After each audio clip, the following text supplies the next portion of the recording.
નામો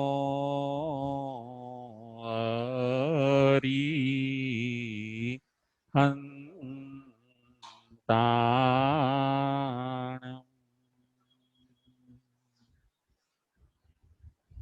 નામો સિદ્ધાણમ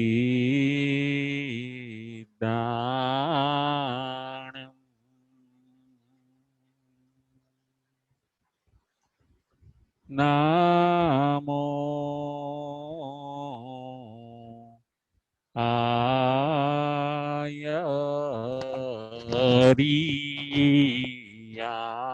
આયરિયાણમ નામો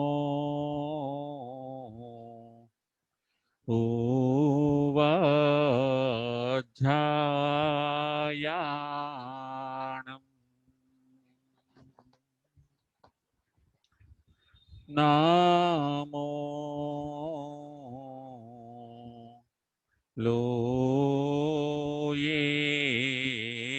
સવ સાહોણમ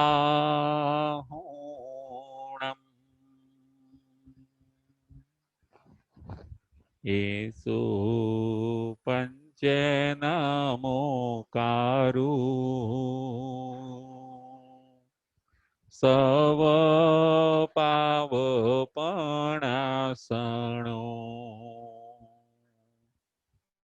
મંગલાણં ચ સવિસિં પડમં હવઈ મંગલમ પડમં હવઈ મંગલમ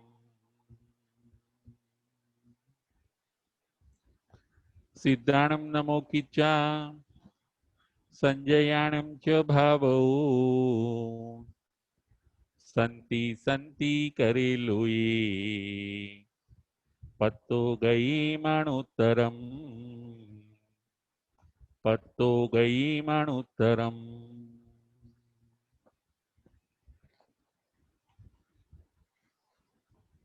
પંચ પરમેષ્ઠી ભગવંતોને ભાવપૂર્વક વંદન નમસ્કાર કરીને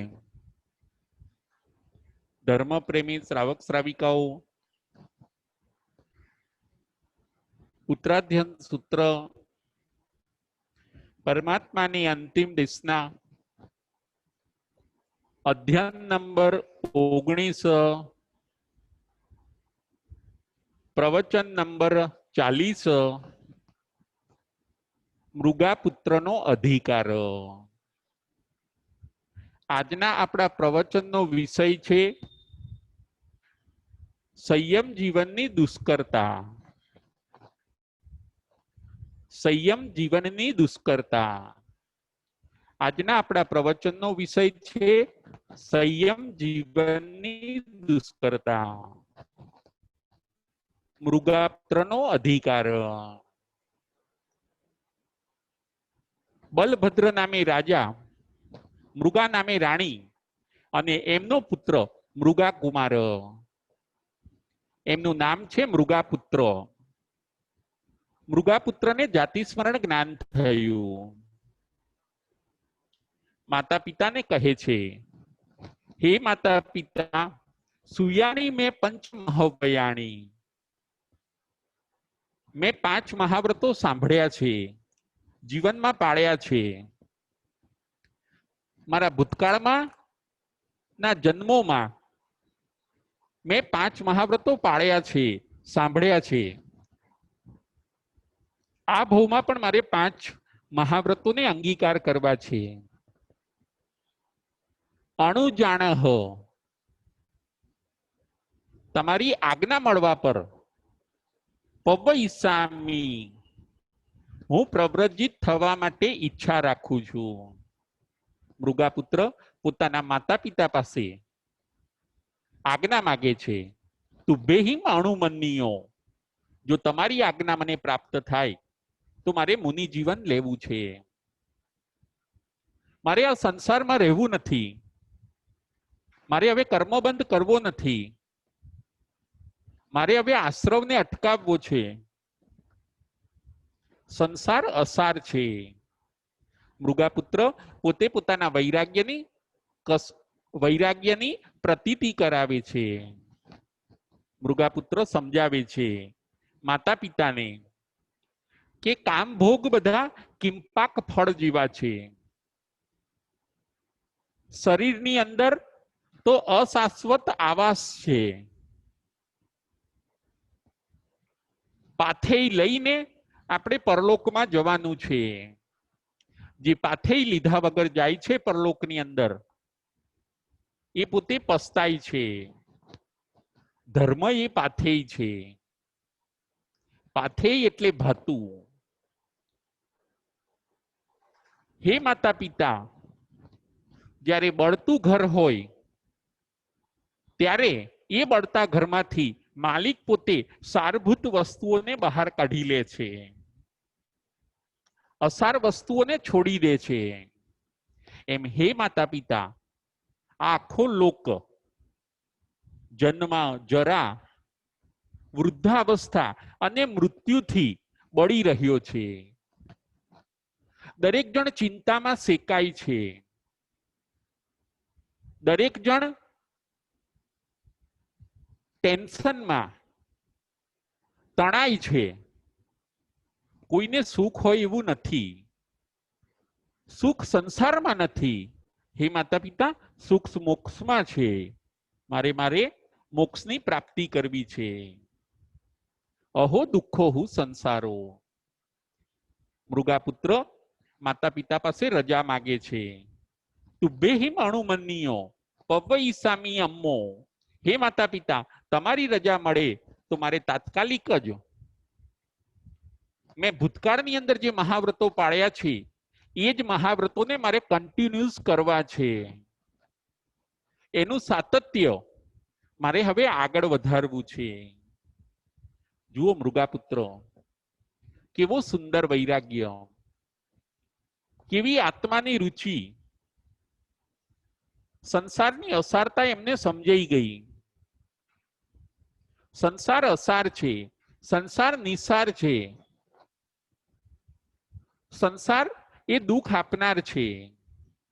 માતા પિતાને આવું પોતે મૃગાપુત્ર સમજાવે છે.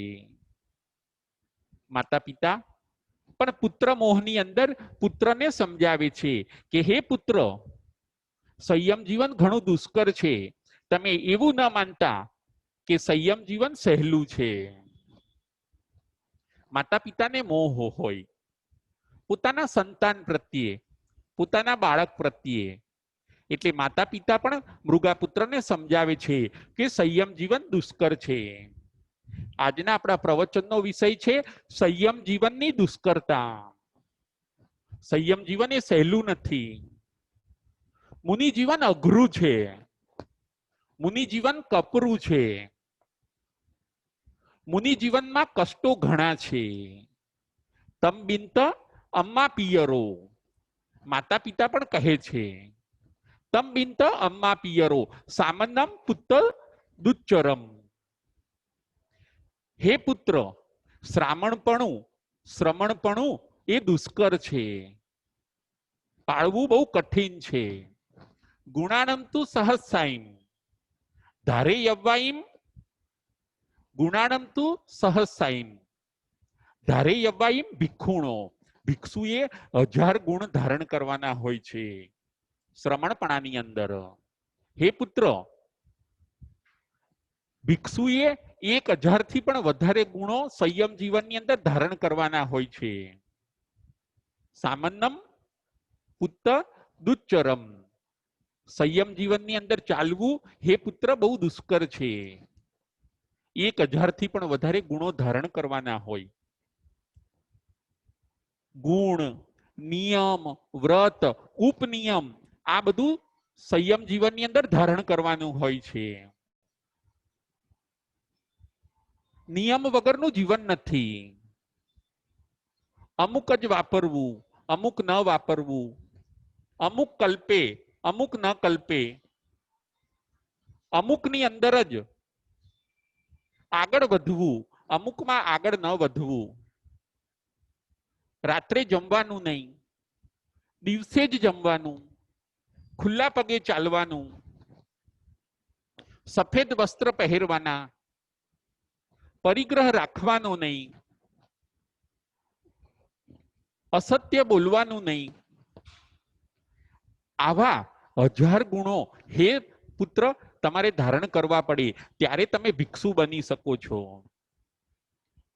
ભિક્ષુએ 1000 થી પણ વધારે ગુણોને ધારણ કરવાના હોય છે.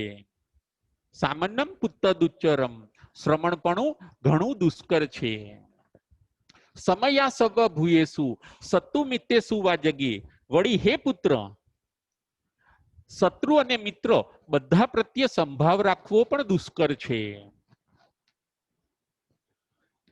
તમે જ્યાં જ્યાં વિચરો, જે જગ્યાએ જાઓ, બધા પ્રત્યે તમારે સંભાવ રાખવાનો હોય છે. અને માઇન્ડને આ રીતે સેટ કરવું એ પણ ઘણું દુષ્કર છે, સહેલું નથી. માતા પિતા મૃગાપુત્રને સમજાવે છે. સમયા સબ ભૂયેસુ સત્તુ મિત્તેસુ વા જગે. પ્રાણાઈવાય વીરઈ જાવ જીવાય દુક્કરમ. પ્રાણાતિપાતને છોડવું જાવ જીવ સુધી એ પણ ઘણું દુષ્કર છે. માતા પિતા મૃગાપુત્રને સમજાવે છે. એક દિવસ નહીં, 2 દિવસ નહીં, પરંતુ જાવ જીવ સુધી પ્રાણાતિપાતને છોડવું એ પણ દુષ્કર છે. ત્રસ કે સ્થાવર જીવ કોઈ તમારાથી મરવો ન જોઈએ. સૂક્ષ્મ કે બાદર જીવ કોઈ તમારાથી મરવો ન જોઈએ. યત્નપૂર્વક જીવન જીવવું એ બહુ ડિફિકલ્ટ છે. પહેલા વ્રતની દુષ્કરતા માતા પિતા બતાવે છે. 5 મહાવ્રતોને પાળવા દુષ્કર છે. આજે 2 પોઈન્ટ ઉપર આપણે વિચાર કરવાનો છે. 5 મહાવ્રત અને 7 ઉપમા. આ 2 પોઈન્ટ ઉપર આપણે વિચાર કરવાનો છે. 5 મહાવ્રતો અને 7 ઉપમા આપીને માતા પિતા મૃગાપુત્રને સંયમ જીવનની દુષ્કરતા સમજાવે છે.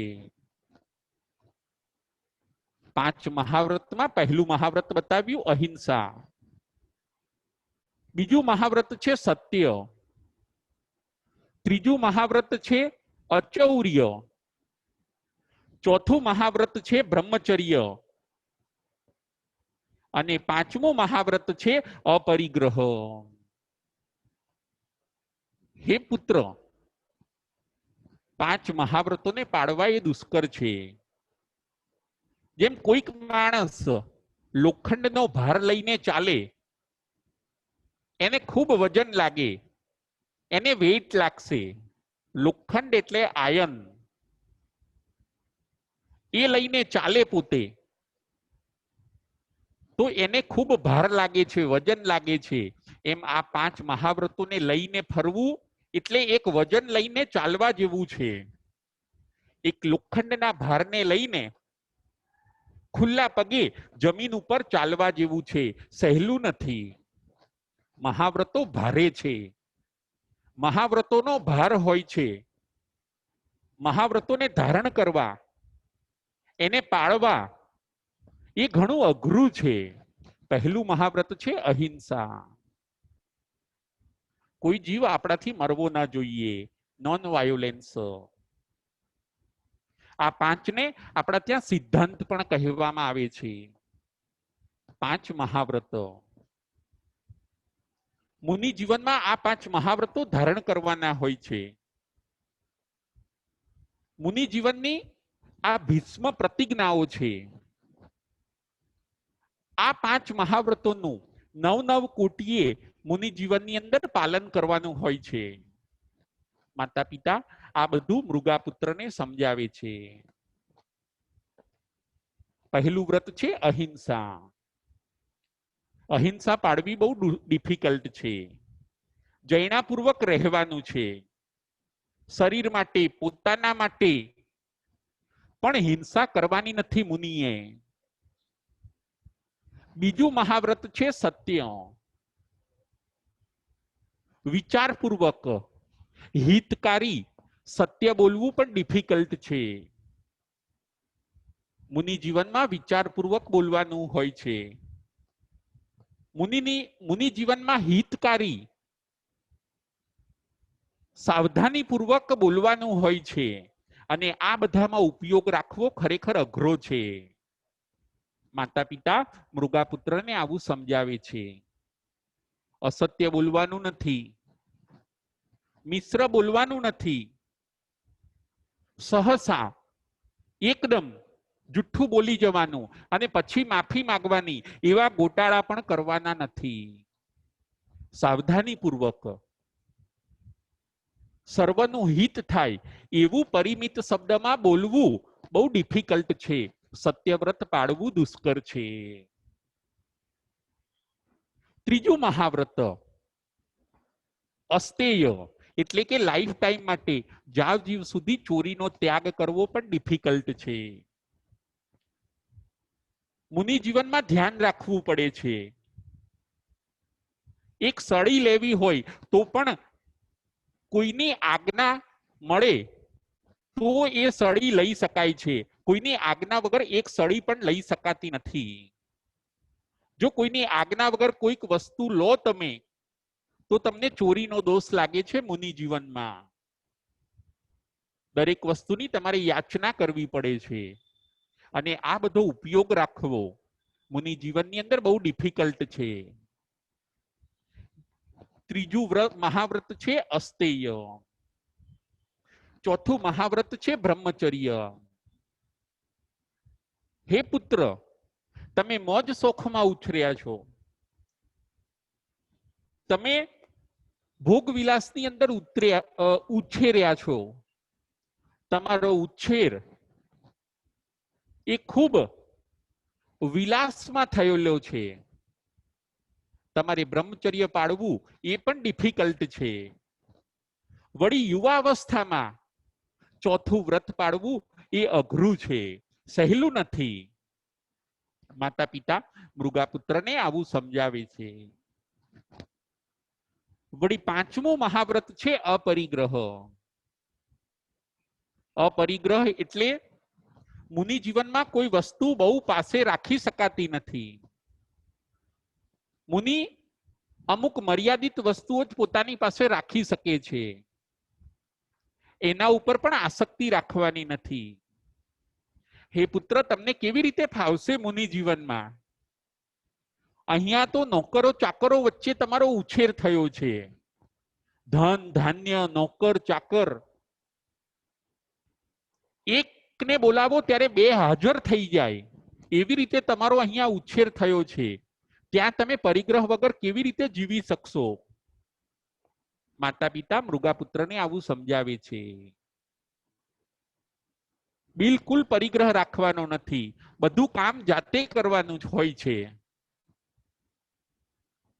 કોઈ પરિગ્રહ રાખવાનો હોતો નથી. સંગ્રહ પણ કરવાનો નહીં. બીજા દિવસે શું થશે એની ચિંતા પણ નહીં કરવાની. પરિગ્રહ વગર કેવી રીતે જીવાશે? લાઈફ ટાઈમ અપરિગ્રહ વ્રતને ફોલો કરવું પણ અઘરું છે. છઠ્ઠું રાત્રિ ભોજનનો ત્યાગ. રાત્રે જમવાનું નહીં, દિવસે જ જમવાનું. દિવસે પણ સુસ્તું અને નિર્દોષ મળે તો જ લેવાનું. જમવાના નિયમ, ગુચરી પાણીના નિયમ પણ ખૂબ અઘરા હોય છે. અમે માનીએ છીએ કે મુનિ જીવન તો સંસારથી તારે છે, પરંતુ હે પુત્ર, એ અઘરું ઘણું છે. રાત્રે જમવાનું નથી, દિવસે જ જમવાનું છે. વળી રાત્રે એનો સંગ્રહ પણ નથી કરવાનો કે આવતીકાલે આ વસ્તુ કામમાં આવશે. આવા જ્યારે તમે હજારો નિયમ પાળો તો તમે મુનિ જીવનની અંદર સફળ થઈ શકો. મુનિ જીવન અઘરું છે. આ થઈ 5 મહાવ્રતોની વાત. હજી માતા પિતા આગળ સમજાવે છે. સંયમ જીવનની દુષ્કરતા. આજના આપણા પ્રવચનનો વિષય છે સંયમ જીવનની દુષ્કરતા. મુનિ સ્વેચ્છાએ સંયમ લે છે. સ્વેચ્છાએ એ મહાવ્રતોને સ્વીકારે છે. મહાવ્રતો કોણ લઈ શકે? આપણને એ પ્રશ્ન થાય. તો કે મહાવ્રતો વૈરાગી આત્મા લઈ શકે છે. જેને મોક્ષે જવું છે એ મહાવ્રતોને લે છે. મહાવ્રતોનું કનેક્શન મોક્ષ સાથે છે. મહાવ્રતો લેવા એટલે સંવર કરવો. મહાવ્રતો એટલે સર્વ સંવર. મહાવ્રતોનું પાલન એટલે દીક્ષા. મહાવ્રતોનું પાલન એટલે મહાભિનિષ્ક્રમણ. સુરવીર આત્માઓ, આત્મલક્ષી આત્માઓ અને મોક્ષલક્ષી આત્માઓ મહાવ્રતો અંગીકાર કરતા હોય છે. આ સુરવીરનું કામ છે. માતા પિતા હજી મૃગાપુત્રને આગળ સમજાવે છે. પરિસહો, હે પુત્ર, પરિસહોને પણ સહેવા સહેલા નથી. તમારે મુનિ જીવનની અંદર પરિસહ બહુ આવે. ખુલ્લા પગે ચાલવું પડશે. લોચનો પરિસહ, દંશ મચ્છરનો પરિસહ, મેલનો પરિસહ, ઠંડીનો, ગરમીનો, તૃષાનો અને ભૂખનો પરિસહ. ક્યાંય ગોચરી જાવ અને ન મળે તો અલાભનો પરિસહ. સત્કાર પુરસ્કારનો પરિસહ, યાચનાનો પરિસહ. તમારે શરમ છોડીને કોઈક વાર વસ્તુ પણ માંગવી પડે. વધનો પરિસહ, કાંટા કાંકરાનો પરિસહ, પ્રજ્ઞાનો પરિસહ, અજ્ઞાનનો પરિસહ. આ બધા 22 પરિસહ પણ મુનિ જીવનની અંદર સહેલા નથી. આ પરિસહને સહન કરવા પણ અઘરા છે. માતા પિતા મૃગાપુત્રને આવું સમજાવે છે. મુનિ જીવન એ દુષ્કર છે, એ સહેલું નથી. ત્યાં આગળ સુખની સૈયા નથી, પરંતુ એ મુનિ જીવન એટલે કાંટાળો તાજ છે. જેમ કોઈકે તાજ પહેર્યો હોય, મુગુટ, અને એની અંદર જો કાંટા હોય તો એ કાંટા કેવા ચૂભે છે. એ મુનિ જીવન કષ્ટદાયી છે. લાભ જરૂર આપે છે, પરંતુ પહેલા આત્માએ મુનિ જીવનથી તપવું પડે છે. મુનિ જીવન એ એક તપ છે. મુનિ જીવન એ એક અનુષ્ઠાન છે. મુનિ જીવન એ એક આરાધના છે. મુનિ જીવન એ મોક્ષે જવાની એક ભવ્ય પૂર્વ તૈયારી છે. આવા મુનિ જીવનને આપણે પગે લાગવાનું છે. માતા પિતા મૃગાપુત્રને સમજાવે છે કે મુનિ જીવન ઘણું અઘરું છે. હે પુત્ર, તમે સુંદર છો, વળી સુકુમાર છો અને સ્વચ્છતામાં રહેવા માટે ટેવાયેલા છો. તમે મુનિ જીવન કેવી રીતે જીવી શકશો? તમે સુકુમાર છો. તમારા માટે મુનિ જીવન ખરેખર અમે કહીએ છીએ ઘણું અઘરું છે. માટે વિચાર તમે છોડી દો. તમે સ્વચ્છતામાં રહેવા ટેવાયેલા છો. તમે ક્યારેય પરિસહોને સહન નથી કર્યા. તમે ક્યારે દુઃખનો પડછાયો જોયો નથી. અને એકદમ તમે આવું સાહસ ન કરશો. કદાચ તમને એમ થાય કે હું સફળ થઈ જઈશ, પરંતુ આ સાહસથી તમારે પસ્તાવું ન પડે એનો પણ તમે વિચાર કરી લો. માતા પિતા પુત્રની પરીક્ષા કરે છે. હજી માતા પિતા આગળ 7 ઉપમાઓ આપીને સંયમ જીવનની દુષ્કરતા બતાવે છે. માતા પિતા 7 ઉપમા આપે છે. આ અધ્યાયની અંદર 6 વાર દુષ્કર શબ્દ વાપરવામાં આવ્યો છે. મુનિ જીવન દુષ્કર છે. આ વર્ડ, આ શબ્દ 6 વાર વાપરવામાં આવ્યો છે. આપણે જોઈશું મુનિ જીવન તો અઘરું છે જ, પરંતુ સંસારી જીવન પણ ઘણું અઘરું છે, ઘણું ત્રાસદાયી છે. સંસારની અંદર જીવને સુખ છે એવું નથી. સંસારમાં સુખ નથી, પરંતુ સંસારમાં સુખાભાસ છે. મુનિ જીવનમાં મુનિ પણ મહેનત કરે છે, એવી રીતે સંસારી આત્મા પણ મહેનત કરે છે. એ પણ ઘણા કષ્ટો વેઠે છે, પરંતુ એ કષ્ટો એને મોક્ષના સુખ આપી શકતા નથી. કારણ કે એ વસ્તુ માટે એ બધા કષ્ટો સહન કરે છે. સંસારની અંદર પણ હાર્ડ વર્ક જીવ કરે છે, પરંતુ એનું લક્ષ્ય જુદું હોય છે. કસાય ત્યાગ, વિષયથી વિરક્તિ અને મોક્ષની પ્રાપ્તિ, આ બધું એનું લક્ષ્ય હોતું નથી. એટલે ઘણીવાર જીવ સંસારમાં મહેનત બહુ કરે છે. મુનિ જીવન કરતા પણ ઘણીવાર સંસારની અંદર મહેનત કરતા માણસો આપણને બહુ જોવા મળે છે, છતાં પણ એમને મોક્ષ ફળની પ્રાપ્તિ થતી નથી. એને કહેવામાં આવે છે અકામ નિર્જરા. એ જીવો અકામ નિર્જરા કરતા હોય છે. જ્યારે મુનિ જીવનમાં પ્રતિ સમયે સકામ નિર્જરા બતાવી છે. મુનિ સમયે સમયે અનંતી કર્મ નિર્જરા કરે છે. સાચા મુનિ, ભાવ મુનિ એ જ ભવમાં અથવા તો 2, 5, 15 ભવની અંદર મોક્ષે જતા રહેતા હોય છે. મુનિ બનવું એટલે એક પ્રયોગશાળામાં જોડાવવું. એ પ્રયોગશાળામાં આત્મા અને કર્મને જુદા કરવાનો પ્રયોગ કરવામાં આવે છે.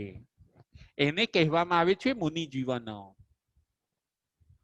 એક લેબોરેટરી છે, એમાં સોલ અને કર્મ એને જુદા કરીને આત્માને ક્લીન કરવામાં આવે, એને કહેવામાં આવે છે મુનિ જીવન.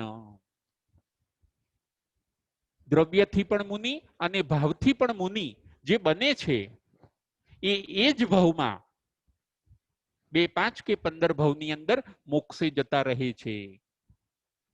પોતાનું શાશ્વત આવાસ, પોતાનું કાયમી ઘર એ મુનિ પ્રાપ્ત કરી લે છે અને સંસારની રઝળપાટમાંથી એ મુનિ નીકળી જાય છે. આપણે પણ આપણા જીવનની અંદર મુનિપણું લાવીએ. દ્રવ્યથી કદાચ મુનિ ન બની શકીએ તો ભાવથી આપણે મુનિ બનીએ. આપણે મુનિ છીએ, મુનિ જેવો જ વ્યવહાર સર્વત્ર આપણે કરીએ. મુનિની જેમ 5 મહાવ્રતોને પણ આપણે સંસારમાં રહેતા રહેતા પાળીએ. જુઓ મરુદેવી માતા, ભાવ મુનિ પણ સ્પર્શી ગયું. હાથીના હોદ્દે એમને કેવળ જ્ઞાનની પ્રાપ્તિ થઈ ગઈ. ભરત ચક્રવર્તી, ભાવ મુનિ પણ અંદરથી પરસી ગયું. 5મા ગુણસ્થાનકથી 6ઠા ગુણસ્થાને, 7મે ગુણસ્થાનકે, 8મા ગુણસ્થાનકે, એમ કરીને છેક 13મા ગુણસ્થાનકે પહોંચી ગયા. કેવળ જ્ઞાન અને કેવળ દર્શનને પ્રાપ્ત કરી લીધું. આપણે ભાવ મુનિ બનીએ, આજે જ બનીએ, અત્યારે જ બનીએ. જેને ભાવ મુનિ પણ આવે છે એને ભવિષ્યની અંદર દ્રવ્ય મુનિ પણ આવી જાય છે.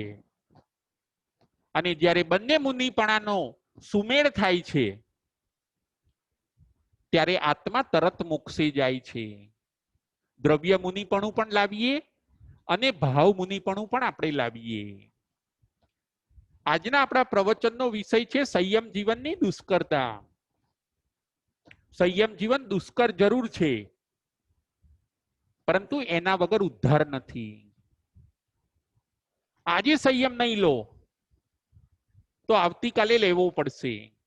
કદાચ આ ભાવમાં આપણે સંયમ નહીં લઈએ તો આવતા ભાવમાં, એના પછીના ભાવમાં, આ પ્રયોગશાળામાં, આ લેબોરેટરીમાં જોડાયા વગર કોઈ આત્મા કર્મથી મુક્ત થઈ શકતો નથી. મુનિ અવસ્થામાંથી જ મોક્ષે જવાય છે, આ વાત પણ નક્કી છે. સોલ અને કર્મને જુદા પાડવાની આ એક પ્રોસેસ છે, આ એક પદ્ધતિ છે. મુનિ જીવનમાં સર્વ ત્યાગ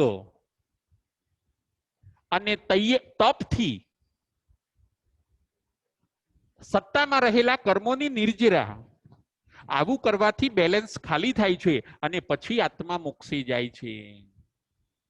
દીક્ષા કમ્પલસરી છે, મુનિ જીવન કમ્પલસરી છે, ફરજિયાત છે. એ અંગીકાર જીવ ન કરે ત્યાં સુધી એની રખડપટ્ટી ચાલુ રહે છે, કારણ કે આશ્રવ અટકતો નથી. સંવર થતો નથી, એટલે જીવનું ભાવ ભ્રમણ ચાલુ રહે છે. આવું બધું સુંદર લોજિક આપણે બરાબર સમજવાનું છે. શાસ્ત્ર આપણા ઉપર પરમ ઉપકાર કરે છે.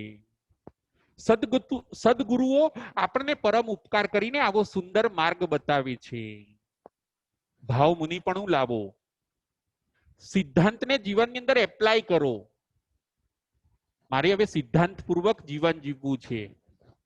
આડું અવળું કરીને મેં મારું ભાવ ભ્રમણ જ વધાર્યું છે. આડું અવળું કરીને મેં મને વધારે મુસીબતમાં મૂકી દીધો છે. હવે તો મારે મારું કલ્યાણ કરવું છે. હવે મારે આગળ વધવું છે. હવે મારે શુદ્ધ બુદ્ધ, નિરંજન અને નિરાકાર બનવું છે. જો મૃગાપુત્ર શુદ્ધ બુદ્ધ, નિરંજન અને નિરાકાર બનવા માટે માતા પિતા પાસે રજા માંગે છે. તુભ્યેહિં અણુમન્યો, હે માતા પિતા તમારી રજા મળે તો પવ્વ ઈસામી અમ્મો, તો મારે પ્રવ્રજિત થવું છે. માતા પિતા હજી સંયમ જીવનની દુષ્કરતા બતાવે છે કે હે બેટા, એવું ના માનતા કે સંયમ જીવન સહેલું છે. તમે સુકુમાર છો, એકવાર સમજી લો. 7 ઉપમા આપે છે માતા પિતા. પહેલી ઉપમા છે ગંગા નદી, બીજી ઉપમા છે સાગર, ત્રીજી ઉપમા છે રેતીના કોળિયા અને તલવારની ધાર, ચોથી ઉપમા છે લોખંડના ચણા, પાંચમી ઉપમા છે અગ્નિની, છઠ્ઠી ઉપમા છે કાપડની થેલી એટલે કે કાપડની બેગ, અને સાતમી ઉપમા છે મેરુ પર્વત. ફરીથી સંયમ જીવનની દુષ્કરતા બતાવવા માટે માતા પિતા 7 ઉપમા આપે છે પોતાના પુત્રને. પ્રથમ ઉપમા ગંગા નદી, બીજી ઉપમા સાગર, ત્રીજી ઉપમા છે રેતીના કોળિયા અને તલવારની ધાર, ચોથી ઉપમા લોખંડના ચણા, પાંચમી ઉપમા અગ્નિ, છઠ્ઠી ઉપમા કપડાની થેલી અને સાતમી ઉપમા છે મેરુ પર્વત. 7 ઉપમા આપીને સંયમ જીવનની દુષ્કરતા બતાવે છે. મૃગાપુત્રના માતા પિતા, જો માતા પિતાને પુત્ર પ્રત્યે પ્રેમ હોય છે, માતા પિતાને લાડ હોય છે, એમને એમ લાગે કે અમારા સંતાન, અમારા પુત્ર ભોગવિલાસમાં રહે, કઠિન માર્ગે ન જાય અને શાંતિથી પોતાના સંસારની અંદર જીવન પૂરું કરે, આવું દરેક માતા પિતાનું મોટે ભાગે લક્ષ્ય રહેતું હોય છે. પરંતુ માતા પિતા સંયમ જીવનને પણ નું મહત્વ પણ સમજતા હોય છે, મોક્ષનું પણ મહત્વ સમજતા હોય છે. ઘણીવાર કોઈક માતા પિતા પોતાના સંતાનની કસોટી કરવા માટે પણ પ્રશ્ન પૂછતા હોય છે. માતા પિતાને ખ્યાલ હોય છે કે સંયમ જીવન શ્રેષ્ઠ છે, સંયમ જીવન અદ્ભુત છે, સંયમથી મોક્ષ મળે છે. માતા પિતા જાણતા હોય છે, પણ ઘણીવાર માતા પિતાને એમ થાય કે આપણા સંતાનનો વૈરાગ્ય દ્રઢ છે કે નહીં, એ ચેક કરવા માટે પણ માતા પિતા એમને પ્રશ્ન પૂછતા હોય છે, એમના વૈરાગ્યની કસોટી કરતા હોય છે કે અમારા સંતાનનો વૈરાગ્ય રંગ એ મજીઠિયો છે કે તકલાદી છે. માતા પિતા આપણા પરમ ઉપકારી છે, એમને હક છે પરીક્ષા કરવાનો, એમને હક છે આપણી કસોટી કરવાનો. અહીંયા મૃગાપુત્રના માતા પિતા પણ મૃગાપુત્રના વૈરાગ્યની કસોટી કરે છે. 7 ઉપમાથી એમને સંયમ જીવનની દુષ્કરતા બતાવે છે. પ્રથમ ઉપમા છે ગંગા નદી, કે હે પુત્ર, જેમ ગંગા નદીના પ્રવાહમાં સામે જવું દુષ્કર છે, એમ સંયમ જીવન દુષ્કર છે. જેમ ગંગા નદીનો પ્રવાહ બહુ ફોર્સમાં આવતો હોય તો પ્રવાહમાં ચાલવું ઈઝી છે, પણ પ્રવાહની અગેન્સ્ટમાં એની સામે જવું એ જેમ દુષ્કર છે, એવી રીતે સંયમ જીવનમાં ચાલવું દુષ્કર છે. સંયમ જીવનમાં દુનિયા આમ ચાલે અને આપણે આમ ચાલવાનું હોય છે. સંયમ જીવનમાં દુનિયાની દિશા જુદી હોય છે અને સંયમી આત્માની દિશા જુદી હોય છે. લોક તો આખો ગતાનુગતિક છે. તમારે સામેના પ્રવાહમાં ચાલવાનું છે, પ્રવાહની અગેન્સ્ટમાં ચાલવાનું છે. એ જેમ તકલીફ વાળું છે, એવી રીતે સંયમ જીવન તકલીફ વાળું છે. પ્રથમ ઉપમા હોય છે ગંગા નદીની. બીજી ઉપમા સાગરની આપે છે માતા પિતા. જેમ સાગરને બે હાથે તરવો દુષ્કર છે, એમ સંયમને લેવો અને પાળવો અને સામે કિનારે જવું એ પણ દુષ્કર છે. સાગર બે હાથે તરી શકાતો નથી. એ જેમ અઘરું છે, એમ સંયમ જીવન પણ અઘરું છે. ત્રીજા નંબરની ઉપમા આપે છે રેતીનો કોળિયો. વ્રત, પચખાણ, સંયમ એ બધા કેવા છે? તો કે રેતીના કોળિયા જેવા. રેતીનો કોળિયો હોય, એ રેતીનો કોળિયો એ જોજો નીરસ હશે, એમાંથી કોઈ રસ નહીં આવે, એમાંથી કોઈ ટેસ્ટ નહીં, એનાથી પેટ ભરાતું નથી. સંયમ જીવન પણ કોઈક વાર આપણને નીરસ લાગે છે. પચખાણ લેવા, સંયમ પાળવો એ નીરસ છે, અને એની અંદર તમારે પાછું આનંદમાં રહેવાનું છે. એ તમે કેવી રીતે કરી શકશો? સંયમ જીવન રેતીના કોળિયા જેવું છે, અને તપ કરવું એ તો તલવારની ધાર ઉપર ચાલવા જેવું છે. તપ કરવું પણ કઠિન છે. છઠ, અઠમ, અઠાઈ, રાત્રિ ભોજનનો ત્યાગ, એ બધું તો તલવારની ધાર ઉપર ચાલવા જેવું છે. ત્રીજી ઉપમામાં માતા પિતા આવું સમજાવે છે. ચોથી ઉપમા લોખંડના ચણા. જેમ લોખંડના ચણા ચાવવા, અને એ પણ મીણના દાંતે લોખંડના ચણા ચાવવા દુષ્કર છે, એવી રીતે સંયમ જીવન પાળવું, લેવું એ પણ દુષ્કર છે. એ કઈ ખાવાના ખેલ નથી, એ કઈ મામાનું ઘર નથી, ત્યાં કઈ સુખની સૈયા નથી, ત્યાં આગળ કઈ ફૂલોનો બાગ નથી. સંયમ એ તો કાંટાનો તાજ છે. માતા પિતા આવું મૃગાપુત્રને સમજાવે છે. પાંચમા નંબરની ઉપમા આપે છે કે અગ્નિને પીવી એ ડિફિકલ્ટ છે, અઘરું છે અને દુઃખદાયી છે. અગ્નિ કોઈ પી શકતું નથી. પાણી હજી પી શકાય, પરંતુ અગ્નિને પીવી કેટલી અઘરી છે. એમ સંયમ જીવન અઘરું છે. તમે કેવી રીતે પાળી શકશો?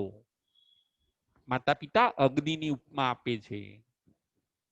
6 નંબરની ઉપમા કપડાની થેલી. કપડાની થેલી એટલે ક્લોથ, ક્લોથની બેગ. કપડાની થેલીની અંદર હવા ભરવી એ કેટલું બધું અઘરું છે, એ કેટલું બધું કઠિન છે. તેમ સંયમમાં મનને રાખવું, વચનને સંયમમાં રાખવા, કાયાને સંયમમાં રાખવી એ પણ અઘરું છે. હે વત્સ, કંઈક સમજો. તમે જે સંયમની જીદ લીધી છે એ કંઈ ખાવાના ખેલ નથી.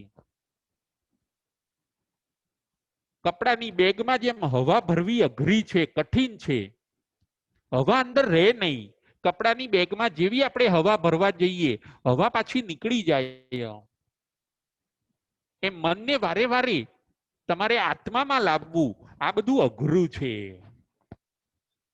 મૃગાપુત્રના માતા પિતા મૃગાપુત્રને આવું સમજાવે છે. એક ધાર્યું માતા પિતા બોલી જાય છે. 7મા નંબરની ઉપમા છે મેરુ પર્વત. હે પુત્ર, જેમ મેરુ પર્વતને ત્રાજવા ઉપર તોલવો જેમ અઘરો છે, એવી રીતે સંયમ જીવનમાં તમારે બેલેન્સ રાખવું અઘરું છે. મેરુ પર્વત ઘણો બધો મોટો, એને ત્રાજવે તોલવો એટલે કે તોલી ન શકાય. એ ઇમ્પોસિબલ વસ્તુ છે, એ અશક્ય છે. એમ સંયમ જીવન પણ અઘરું છે, એ સહેલું નથી. આવી 7 ઉપમાઓ આપીને માતા પિતા મૃગાપુત્રને સંયમ જીવનની દુષ્કરતા સમજાવે છે. ખરેખર સંયમ જીવન એ દુષ્કર છે. મુનિ જીવન અઘરું છે. આપણે પણ એ વાતનો સ્વીકાર કરવાનો છે કે આપણા મુનિ ભગવંતો કેટલું અઘરું પાડી રહ્યા છે. આપણે સુખના સાધનો વચ્ચે પણ દુઃખી છીએ. આપણને સુખના સાધનો વચ્ચે પણ અસંતોષ રહ્યા કરે છે. સગવડોની અંદર જો થોડીક અગવડ મળી જાય તો પણ આપણે દુઃખી થઈ જઈએ છીએ. જ્યારે મુનિ પાસે કોઈ સગવડો નથી, મુનિ પાસે સંસારના સુખ આપનારા સાધનો કોઈ નથી, છતાં પણ એ પ્રસન્નતામાં રહે છે, એ આનંદમાં રહે છે. એમની પાસે એસી નથી, એમની પાસે કાર નથી, એમની પાસે પૈસા નથી, એમની પાસે કોઈ પરિવાર નથી, કાયમી એક જગ્યાએ વાસ પણ નથી, કોઈ એક જ જગ્યાએ કાયમી રહેવાનું પણ નથી. આજે અહીં તો કાલે બીજી જગ્યાએ, છતાં પણ એ આનંદ અને પ્રસન્નતામાં રહે છે. આપણા મુનિ ભગવંતોના જીવનમાંથી આપણે આ પ્રેરણા લેવાની છે કે કષ્ટ વચ્ચે પણ એ આનંદ અને પ્રસન્ન રહે છે. એમ આપણે પણ કષ્ટ વચ્ચે આનંદ અને પ્રસન્નતામાં રહેવાનું છે. જુઓ, ફૂલ પોતે એ કાંટાઓ વચ્ચે ખીલે છે અને હસતું રહે છે. મુનિ જીવનમાંથી આપણે પણ આ પ્રેરણા લેવાની છે. દુષ્કર એવું મુનિ જીવન મુનિઓ પાળે છે અને છતાં હસતા રહે છે. હસતા રહો, સંસારથી ખસતા રહો. આ પોઈન્ટ પણ આજે આપણે જોવાનો છે. હસતા રહો અને સંસારથી ખસતા રહો. જો તમે સિદ્ધાંતો પાડશો તો ચોક્કસ આ સંસારથી ખસતા ખસતા તમે મોક્ષની અંદર જતા રહેશો. મૃગાપુત્રના અધિકારમાંથી આપણે આવું બધું શીખવાનું છે. આવી આપણે પ્રેરણા લેવાની છે કે આપણા મુનિ ભગવંતોના જીવન કેટલા ઉત્તમ છે, આપણા ગુરુ ભગવંતો કેટલા મહાન છે. એમના સર્વ ત્યાગને આપણે સેલ્યુટ કરવાનું છે. એમના મહાત્યાગને આપણે વંદન કરવાના છે. એવી આપણે ગલત ફેમીમાં રહેવાનું નથી કે મુનિ બની જવું એમાં શું છે. મુનિ બની જવું એ તો બહુ ઈઝી છે, એમાં શું તકલીફ. સમયસર ગોચરી જઈ આવવાનું, સમયસર આરામ કરવાનો, શ્રીમંતો આવીને આપણને પગે લાગી કેટલું બધું સારું. ના, એવી ગલત ફેમીમાં ન રહેતા. એક દિવસ પણ પૌષત કરી જુઓ, તમને લાગશે કે ખરેખર મુનિ જીવનની અંદર દુષ્કરતા છે, મુનિ જીવન અઘરું છે. 22 પરિસહ સહવા, 5 મહાવ્રતોનો ભાર લઈને ફરવું અને પાછું હસતા મુખે. મુનિને તમે ક્યારેય રડતા નહીં જોયા હોય કે મારાથી સહન થતું નથી, મારાથી પડાતું નથી. કે છે ને, ફૂલ કાંટો पे खिलते हैं और सेजों पे मुरझाते हैं. ફૂલ કાંટાઓ વચ્ચે ખીલે છે અને જો એ ફૂલને તોડીને તમે સૈયા ઉપર મૂકી દો, પથારીમાં મૂકી દો તો એ મુરઝાઈ જશે. કષ્ટો વચ્ચે પણ મુનિ પોતે હસતા રહે છે. હસતા રહો, સંસારથી ખસતા રહો. દરેક પરિસ્થિતિનો આપણે સ્વીકાર કરીએ, નિર્જરાના માર્ગે આગળ વધીએ અને ભાવથી આપણે મુનિ બનીએ. મૃગાપુત્રના જીવનની અંદર મૃગાપુત્ર પોતે માતા પિતા પાસે રજા માંગે છે. માતા પિતા એમને સંયમ જીવનની દુષ્કરતા સમજાવે છે. આજના આપણા પ્રવચનનો વિષય હોય છે સંયમ જીવનની દુષ્કરતા. આજે આપણે 2 પોઈન્ટ ઉપર આપણે વિચાર કર્યો. માતા પિતા 2 પોઈન્ટથી મૃગાપુત્રને દુષ્કરતા સમજાવે છે. એક પોઈન્ટ છે 5 મહાવ્રતોની દુષ્કરતા અને બીજો પોઈન્ટ હતો 7 ઉપમાઓથી દુષ્કરતા પોતે સમજાવે છે. અંતે માતા પિતા કહે છે, ભુંજો માણસ સયેબ હોય, હે પુત્ર તું એક કામ કર, પહેલા તું ભોગોને ભોગવી લે. પંચ લક્ષણ એ તુમમ, જે 5 લક્ષણો 5 ઇન્દ્રિયના જે 5 વિષયો છે એને તું પહેલા ભોગવી લે. શબ્દ, રૂપ, રસ, ગંધ અને સ્પર્શ. ભૂત ભોગી તવો પચ્છા, ભોગોને ભોગવીને ત્યાર પછી તું ધમ્મ મંગમ ચરિષ્યસી, ત્યાર પછી તું ધર્મ માર્ગે ચાલજે. અત્યારે તું એક કામ કર, પહેલા તું ભોગોને ભોગવી લે, પછી જ્યારે તારી વૃદ્ધાવસ્થા આવે પછી તું પોતે દીક્ષિત થજે, મુનિ જીવન અંગીકાર કરજે. માતા પિતા મૃગાપુત્રને આવું કહે છે. હવે મૃગાપુત્ર પણ માતા પિતાને શું જવાબ આપે છે અને એમાંથી આપણને સર્વને શું પ્રેરણા મળે છે, એવા સુંદર ભાવો આ અધ્યયનની અંદર બતાવવામાં આવ્યા છે. જે આવા સુંદર ભાવોને પોતાના જીવનની અંદર અંગીકાર કરશે, અપનાવશે, એ ચોક્કસ પોતાના આત્માનું કલ્યાણ કરશે. બોલો મહાવીર સ્વામી ભગવાન કી જય.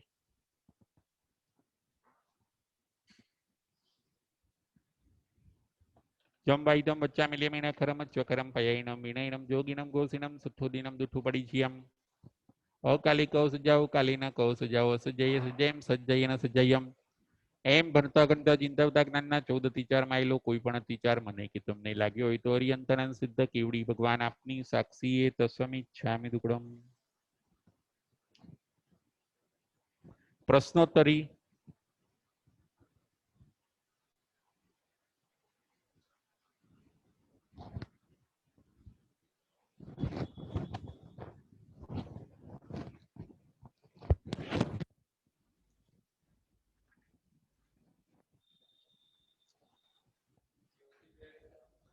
જ્યોતિબેન શાહ. જય જિનેન્દ્રભાઈ.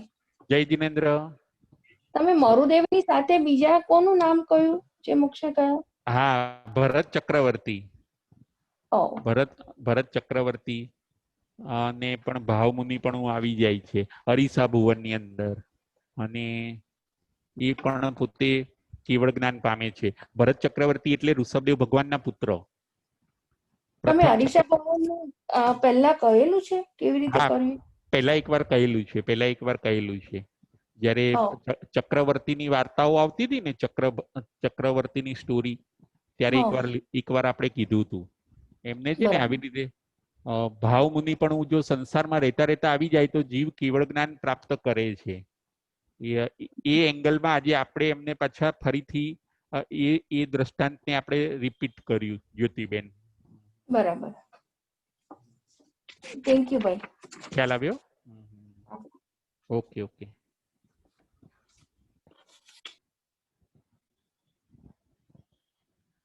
હવે આજના પ્રશ્ન,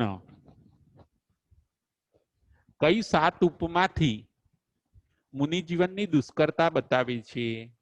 માતા પિતા, કઈ 7 ઉપમાથી મુનિ જીવનની દુષ્કરતા બતાવે છે?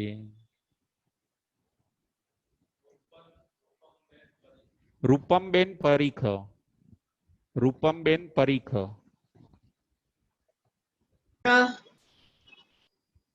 જય જિનેન્દ્ર. રૂપમબેન પરીખ. જય જિનેન્દ્ર. જય જિનેન્દ્ર, બોલો બોલો.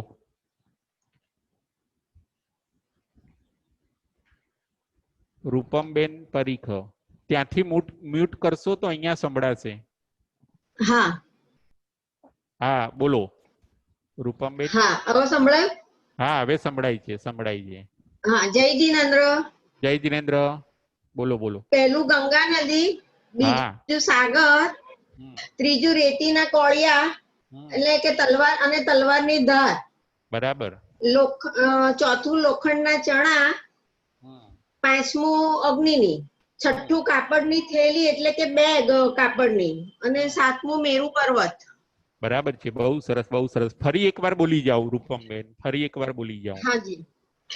પહેલું ગંગા નદી, હમ, બીજું સાગર, હમ, ત્રીજું રેતીના કોળિયા અને તલવારની ધાર, હમ, ચોથું લોખંડના ચણા, હમ, પાંચમું અગ્નિની, છઠ્ઠું હમ. કાપડની થેલી એટલે કે કાપડની બેગ, અને સાતમું મેરુ પર્વત. આમ 7 બરાબર છે, ઉપમા સંયમ જીવનની દુષ્કરતા માટે બતાવી છે. બરાબર છે. એટલે શું કહેવા માંગે છે માતા પિતા? આ શું સમજાવે છે માતા પિતા? કે માતા ગંગા પિતાનું નદી. કહેવું એવું છે કે હા. સંયમ માર્ગ વધુ કઠિન છે. હમ, ગંગા નદીને જેમ સામે આપણે પ્રવાહમાં જવું દુષ્કર છે, તેમ સંયમ જીવન પણ એટલો જ એનો માર્ગ કઠિન છે. બરાબર બીજું જેમ સાગરને 2 હાથે તરવું મુશ્કેલ છે ને, એમ સંયમ જીવન પણ એટલું જ અઘરું છે. બરાબર. રેતીના કોળિયા માટે એમ કે છે કે વ્રત પછખાણ કે સંયમ એ રેતીના કોળિયા જેવા છે. જેમ કોળિયો નીરસ હોય તો એવું સંયમ જીવનમાં પણ આપણને નીરસપણું લાગે, પણ તેમાં બરાબર. જો આનંદમાં રહીએ અને તપ ત્યાગ એ બધું તલવારની ધાર પર ચાલવા જેવું આપણા માટે દેખાય છે. બહુ સરસ બહુ સરસ. લોખંડના ચણા ચાવવા માટે દુષ્કર છે, તે એવી રીતે એ સંસારમાંથી જેમ આપણે જે સંયમ જીવનમાં જવાનો વિચાર કરીએ તો એ ખાવાના ખેલ નથી, પણ સુખની સૈયા નથી. એ સંસારી જીવન સુખની સૈયા નથી, જ્યારે પેલો કાંટાનો તાજ બતાવે છે. બરાબર છે. અને અગ્નિ માટે કે અગ્નિ પીવી શકાતું નથી, એમ સાધુ જીવન પણ એટલું જ અઘરું છે, એને પાળવાનું બહુ કઠિન બને છે. બરાબર છે. કાપડની થેલી માટે એમ કે છે કે જેમ કાપડની થેલીમાં હવા નથી ભરી શકાતી, હવા ભરવા માટે મુશ્કેલ છે, તેવી જ રીતે સંયમ જીવન પણ મન વચન ને કાયાને સંયમ જીવનમાં રાખવું એ ખૂબ જ કઠિન ને અઘરું બને છે. બહુ અને સરસ. મેરુ પર્વત માટે એમ કે મેરુ પર્વત ને જે ત્રાજવા પર તોલવો અઘરો છે, એમ સંયમ જીવન પણ બહુ જ કઠિન અને અઘરું છે, એ સહેલું નથી. આમ માતા પિતા 7 ઉપમા આપીને સંયમ જીવનની એમને જ્ઞાન કરાવે છે, દુષ્કર્તા બતાવે છે સંયમ. પુષ્કળતા બતાવે છે. હા, બહુ સરસ બહુ સરસ. Thank you. જય જીનેન્દ્ર. જય જીનેન્દ્ર. બરાબર છે. મુનિ જીવનમાં કેટલા નિયમ અને ઉપનિયમો પાળવાના હોય છે? મુનિ જીવનમાં કેટલા નિયમ અને ઉપનિયમો પાળવાના હોય છે અંદાજથી, અને કયા કયા? બકુલાબેન શાહ, મુનિ જીવનમાં કેટલા નિયમ ઉપનિયમો અંદાજથી પાળવાના હોય છે? હેલો. હા, જય જીનેન્દ્ર. જય જીનેન્દ્ર. જય જીનેન્દ્ર, બોલો બોલો. સાતામાં છું. હા, સાતામાં સાતામાં. બોલો બોલો. મુનિ જીવનમાં હજારો નિયમ પાળવાના હોય છે. બરાબર બરાબર. હા. કયા કયા અંદાજથી તમે 2, 5, 7 ગણાવો? કયા કયા પાળવાના હોય? માનો કે 5, 7 ગણાવો બકુલાબેન. લોચ, તૃષ્ણા, ઠંડી, ગરમી, અલાભ, સત્કાર પુરસ્કાર, વધનો, કાંટા કાકરા, અજ્ઞાનનો પરિસર, આ બધા પરિસર એમને પાળવાના હોય છે. બરાબર છે બરાબર છે. પછી વસ્ત્ર બાબતમાં કયા નિયમો હોય મુનિને? વસ્ત્રની બાબતમાં વસ્ત્રની બાબતમાં કયા વસ્ત્રો કયા કલરના પહેરવાના, કયા કલરના નહીં પહેરવાના? સફેદ કલરના પહેરવાના વસ્ત્રો. હા, એમને બરાબર છે. ઉઘાડા પગે ચાલવાનું. બરાબર. પછી હા, પછી વાહનો માટે કોઈ વાહન વાપરવાના? કોઈ વાહન વાપરવાના નહીં, બધે પગે ચાલીને ચાલવાનું જવાનું. બરાબર. પછી ગોચરી માટેના નિયમ ઉપનિયમો ખરા બકુલાબેન, કે હા વગર હા, નિયમ? ગોત્રી સૂચતી ગોત્રી જ લેવાની. બરાબર છે. પછી દિવસે લેવાની કે રાત્રે લેવાની? દિવસે લેવાની, રાત્રિ ભોજનનો ત્યાગ હોય. બરાબર છે બરાબર છે. તો એમના નિયમ, એમના જીવનમાં હજારો નિયમો, તો આપણા જીવનમાં કેટલા નિયમો છે? આપણા આપણે જીવન 2, 5 પાળી શકીએ તો સારું છે. બરાબર છે બરાબર છે. એ લોકો હજારો નિયમ પાડે છે. આપણે જોઈશું નાના મોટા કેટલા નિયમો આવશે એમના હા. જીવનની અંદર. એટલે મુનિ જીવન બહુ ઉત્તમ છે. એ સહેલું નથી, નથી. અઘરું છે. અઘરું આપણા છે. આપણા આપણા ગુરુ ભગવંત તો કેટલા ત્યાગ માર્ગે છે. ઘણા ઘણા ત્યાગ માર્ગે છે. બરાબર છે. એમને આપણે મુનિ જીવન પડાવવાનું છે ને આપણે પણ ત્યાગ માર્ગે આગળ વધવાનું છે. આગળ વધવાનું છે. હા. બકુલાબેન, થાય છે શું અત્યારે આપણે ત્યાગ માર્ગે આગળ વધતા નથી અને સાધનો વસાઈને વધારે આપણે વધારે પાપ સાધનો ભેગા કાર્યમાં કરીએ. પડીએ છીએ. હા. હા એની આદત પાડતા જઈએ છીએ આપણે હા, સાધનોની. એ લોકો વધારે ત્યાગ કરતા જાય છે ને આપણે વધારે છે ને વધારે ભેગું કરતા જઈએ છીએ હા, બધા એમની નવી નવી પાસે વસ્તુ સુખના જોડે. સાધન નથી તો પણ પ્રસન્ન હોય છે. અને આપણે બરાબર તો છે. ગમે એટલું મળે તો આપણને હજી અસંતોષ જ રહે છે. અસંતોષ જ છે. હા, એટલે કે હજી આ નથી, હજી મને આમ નથી એટલે આમ નથી થતું, આમ છે એટલે આમ થાય છે. બાકી આ લોકો પાસે કોઈ ફરિયાદ જ નથી. કોઈ ફરિયાદ નથી અને કોઈ સાધનો નથી તો એનું દુઃખ નથી એમને. હા, દુઃખ નથી, દુઃખ પ્રસન્ન નથી, છે, પ્રસન્ન છે અને આનંદમાં રહે છે પોતે. આનંદમાં રહે છે. હા. બરાબર છે. એટલે આપણે આપણા ગુરુ ભગવંતોને પ્રત્યે અહોભાવ લાવવાનો છે. ઓ અત્યારે શું ભાવના. અત્યારે શું થાય બકુલાબેન કે બધા અહોભાવ નથી લાવતા. બધાને એમ થાય કે ઓ સાધુ આવ્યા, ઠીક, હવે આમ તેમ. હા. પણ એમને અહોભાવ લાવીને એમને જો આપણે વંદન કરીએ ને તો આપણને હા. ઘણી કર્મ નિર્જરા થાય. થાય. હા. ઘણી વાર શું થાય કે જેને સંતો મળતા નથી ને એને બહુ અહોભાવ રહે છે. પણ આ આપણે માટે છે ને ગુરુદેવ, હા ઔષધ કરવો જરૂરી છે. એ નક્કી થઈ ગયું. હા, એ નક્કી થઈ ગયું. બરાબર છે. ઔષધ બરાબર. કરવો જરૂરી છે. હા તો જ ખબર પડે કે મુનિ હા, જીવન કેવું છે. કેવું છે. બરાબર છે. અને બીજું એક આપણે એ શીખવાનું છે, એમના પ્રત્યે અહોભાવ લાવવાનો છે ને એમને મુનિ જીવન પડાવવાનું છે. આપણે આપણું હા, જીવન એવું ચોક્કસ. બનાવવાનું કે હા, એમને સપોર્ટ કરી શકીએ. અત્યારે આપણે છે ને આપણે બિલકુલ સપોર્ટમાં નથી. અત્યારે બકુલાબેન એવું નથી. છે. હા.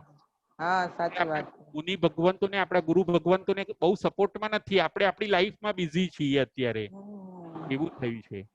હા, ખ્યાલ આવ્યો? સાચી વાત છે.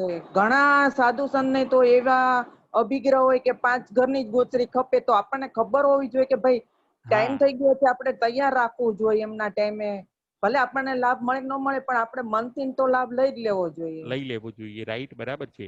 અને આપણું શ્રાવક જીવન ઊંચું હશે ને એટલો આપણે મુનિ જીવનમાં સપોર્ટ કરી શકીશું. હા, બકુલાબેન. બરોબર છે. બરોબર છે. હા, બસ. જય હા, જિનેન્દ્ર. હા, જય જય જિનેન્દ્ર. જિનેન્દ્ર. કોઈને પ્રશ્ન? હવે છેલ્લો પ્રશ્ન. 5 મહાવ્રતો કયા કયા છે? 5 મહાવ્રતો કયા કયા છે?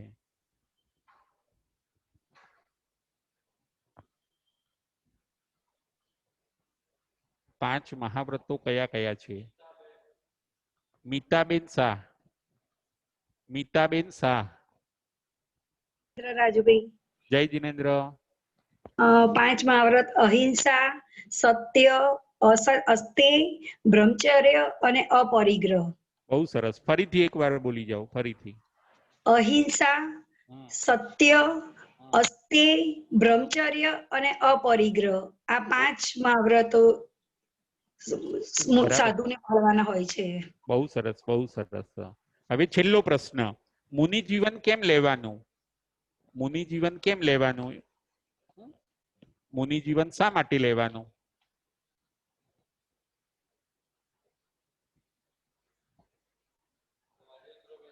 રાજેન્દ્રભાઈ સંઘવી, મુનિ જીવન કેમ લેવાનું? જય જિનેન્દ્ર રાજુભાઈ. જય જિનેન્દ્ર. મુનિ જીવન આપણા કર્મોને ક્ષય કરાવી અને મોક્ષ મેળવવા માટે એક જ લક્ષ્ય હોવું જોઈએ કે મોક્ષ મેળવવો છે મારે. બરાબર. બીજા કોઈ સંસ્થા, કોઈ પણ અપેક્ષા રાખીએ તો એ મુનિ જીવન પણ આપણું નકામું જાય છે. બરાબર. એટલે એક મોક્ષનું જ ખાસ લક્ષ્ય રાખવાનું. પછી ભલે 2-5 ભવે મળે કે 4-5 ભવે મળે, પણ વધારેમાં વધારે જો સાચી રીતે મુનિ પણ પાળતા હોય તો મારા ખ્યાલથી 8મા ભવે આપણને મોક્ષ મળે એવું બરાબર છે. પણ સંતારા સહિત.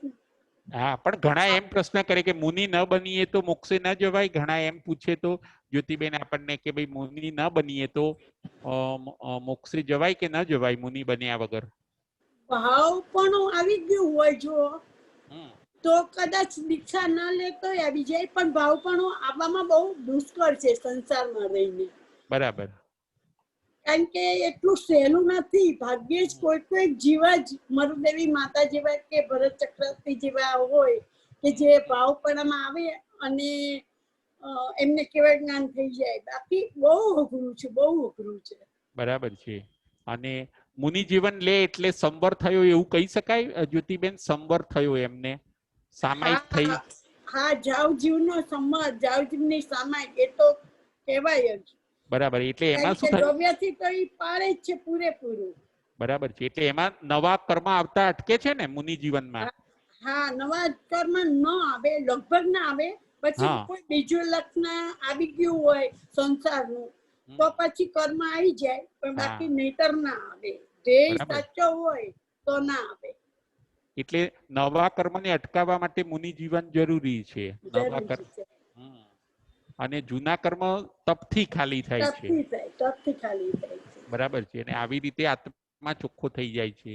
ચોખ્ખો થઈ જાય. ખ્યાલ આવ્યો? હવે રાજુભાઈ, એક મારો પ્રશ્ન હતો હા, બોલો કે બોલો. સ્વામીને આપણે બ્રેડ કે એવું કશું વરાવાય ખરું કે ના વરાવાય? બરાબર છે. પીઝા કે બ્રેડ કે એવું? બરાબર છે. આપણે બને ત્યાં સુધી એ નહીં વરાવવાનું. આપણે જો આપણે બને ત્યાં સુધી એ નહીં વરાવવાનું. જેટલું જેટલું એ બીજું વસ્તુ. વરાવવામાં આપણને લાભ મળે એટલો તો હા. લાભ ના જ મળે. હા, ના જ મળે, ના જ મળે. એટલે અમુક એવી વસ્તુઓ આપણે નહીં વરાવવાની કે જેનાથી એમને દોષ લાગે. એમનું બધું નિર્દોષ સચવાય એવું જ બધું આપણી તૈયારી હોવી જોઈએ. બરાબર છે. એમનું બધું નિર્દોષ સચવાય, નિર્દોષ પડાય, તો આપણને બહુ લાભ મળે. જ્યોતિબેન, જય જિનેન્દ્ર. જય જિનેન્દ્ર, જય જિનેન્દ્ર, જય મહાવીર.